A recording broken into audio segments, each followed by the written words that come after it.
The galaxy had a rhythm, an order that had been maintained for millennia.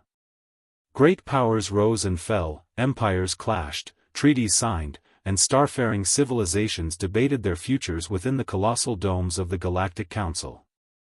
Decisions were made beneath the shimmering light of quasars, their voices echoing across the cosmos, shaping destinies of trillions. But there was one world that never answered.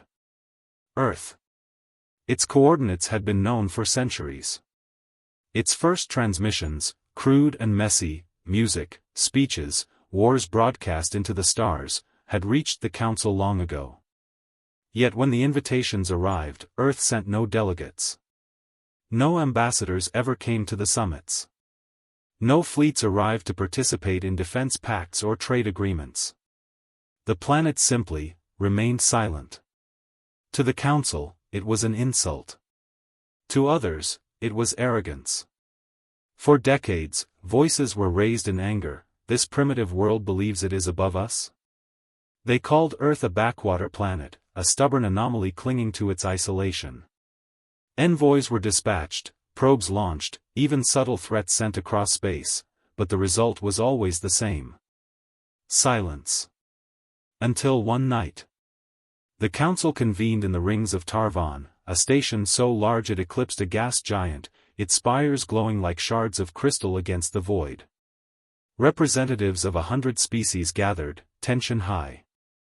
A report had been delivered. Earth was not just silent, it was fortifying.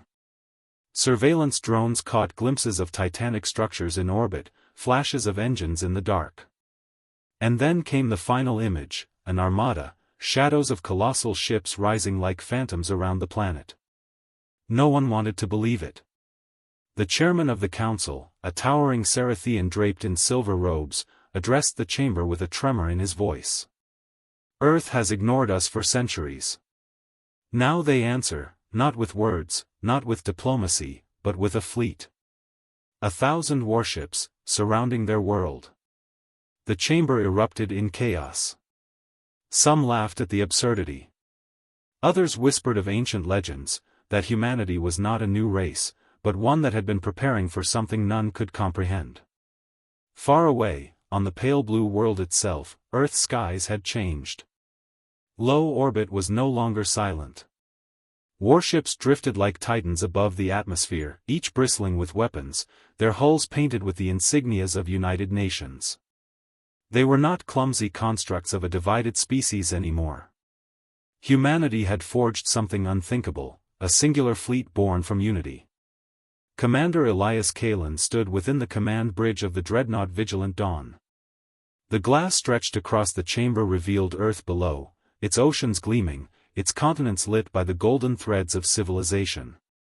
For years, humanity had watched the stars, watched the Council's broadcasts, listened to their debates. And for years, humanity had chosen silence. Status of the fleet? Kalen's voice carried across the bridge. All ships in formation, sir. Orbital defense grid fully synchronized. No external signals detected. Kalen nodded. His gaze lingered on the void, where hidden eyes of alien probes likely watched.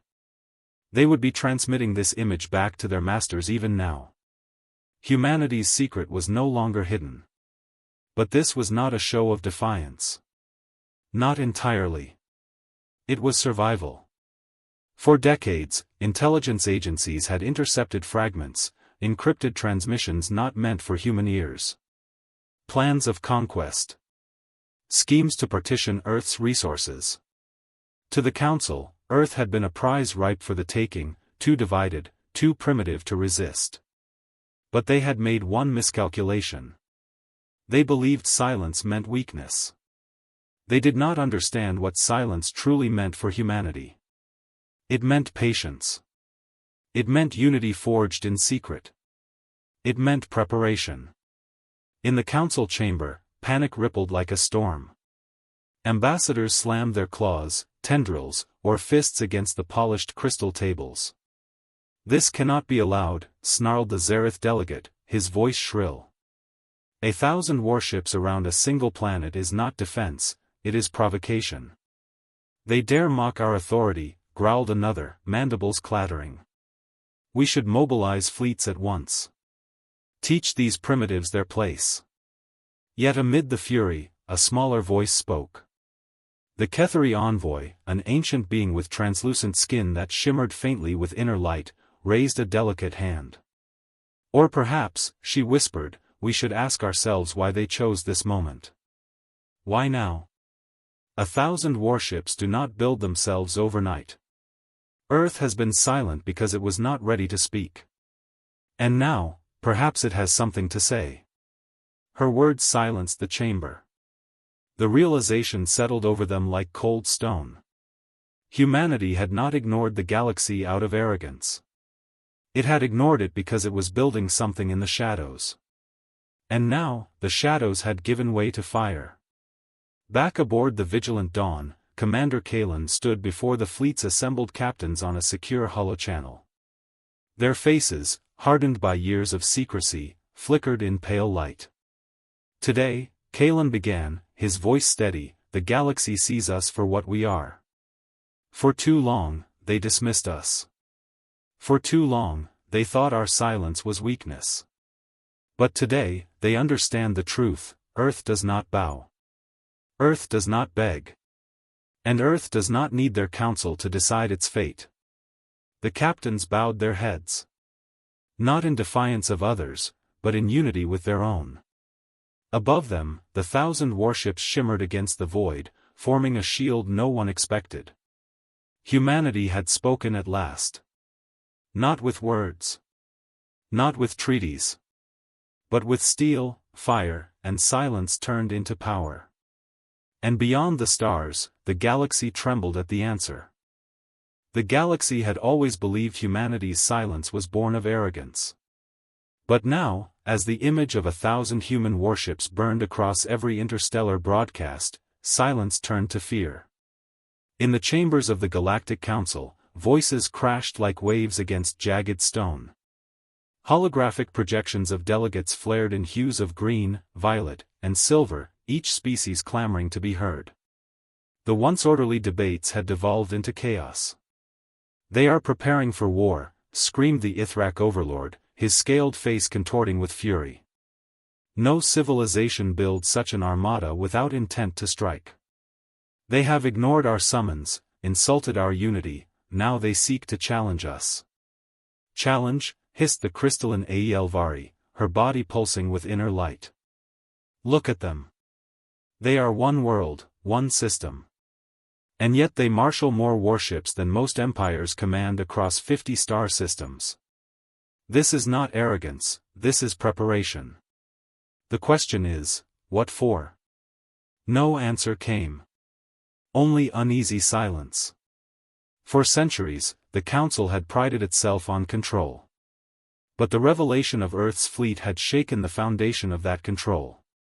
If one planet could amass such strength, then what did that mean for the balance of power? What did it mean for the future of the galaxy itself? Finally, the Cerathian chairman raised his silver-clad arms, silencing the storm of voices. We cannot ignore this. The humans defy us. If they will not join the Council, they must be made to kneel before it. We will send fleets, enough to remind them of their place. Murmurs of agreement rippled through the chamber, though not all voices joined. Some delegates whispered warnings, urging restraint. But the tide of fear was stronger than reason. The decision was made. The Council's fleets would move toward Sol. On Earth, the night skies were ablaze. Not with war, but with wonder. For the first time in history, ordinary people looked upward and saw not empty darkness, but guardians. Warships drifted in low orbit, their hulls lit by the glow of cities below. Children pointed at the gleaming silhouettes, elders wept in silence, and nations once divided by history now stood united beneath the same shield of firepower. Commander Elias Kalen watched it unfold from the bridge of the Vigilant Dawn. Reports streamed in across his console. Civilian broadcasts were carrying the fleet's presence, igniting awe and fear in equal measure. And beyond, the distant signatures of foreign fleets were beginning to register on their sensors. The galaxy was coming. A voice stirred behind him. Admiral Sato, sharp-eyed and iron-willed, approached. She had been one of the architects of the secret program that had birthed this armada. Her voice carried the weight of unshakable resolve. "They'll test us," she said quietly. "The Council will not accept this silent defiance. They'll send fleets, maybe scouts at first, then something larger. The question is, do we fire first?" Kalen did not answer immediately. His gaze lingered on Earth below. He thought of his family in the cities, thought of the billions who trusted the fleet above to keep them safe. He thought of the Council's arrogance, their centuries of ignoring humanity's sovereignty. "No," Kalen said at last. "We don't fire unless they cross the line. Let them make the first move. Let the galaxy see who draws blood first. We've already shown them our strength. Now we show them our restraint." Sato studied him for a moment, then nodded. "And if they do fire?" Kalen's eyes hardened. "Then we answer. With everything." Days passed. The void beyond Sol grew restless. Long-range sensors captured flickers of alien signatures, fleets mobilizing from nearby sectors, their drive trails stretching like scars across the stars. Recon vessels lingered at the edges of the system, recording, transmitting, always watching. The 1,000 human warships remained still. Like statues of iron, they circled their homeworld with a patience that unsettled the galaxy more than any aggressive movement could have. Humanity's silence had once been dismissed. Now, their stillness was unbearable. The first confrontation came quietly. At the edge of the Kuiper Belt, a formation of Council warships appeared, sleek vessels of the HFY, crystalline spires gleaming in the dim light of the sun. Their commander broadcast a message across the void.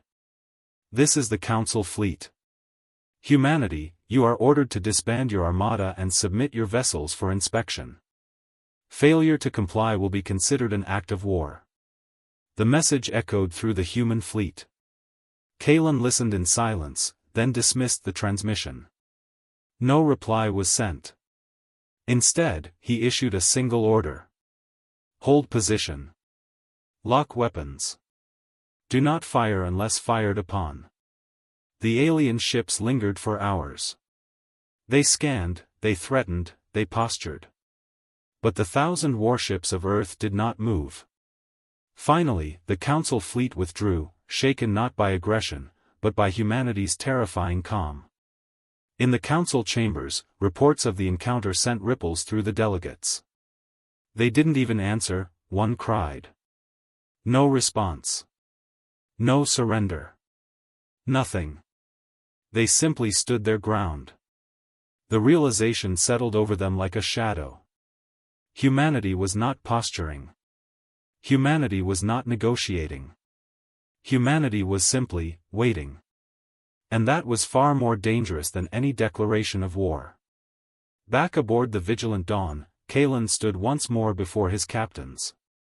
Their faces were grim, but their eyes burned with quiet determination.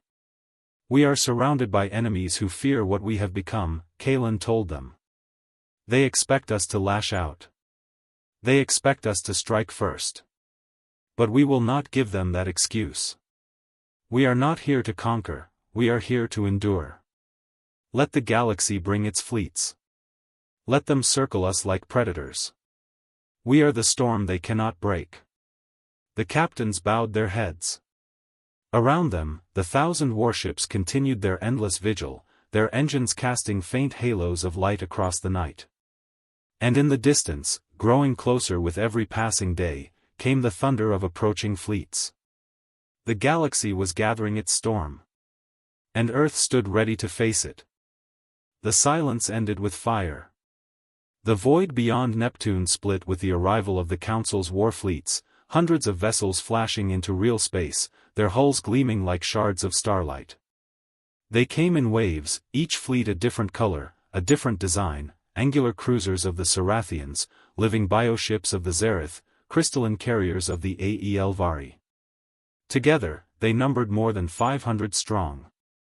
And they came with a single purpose: to force Earth to its knees.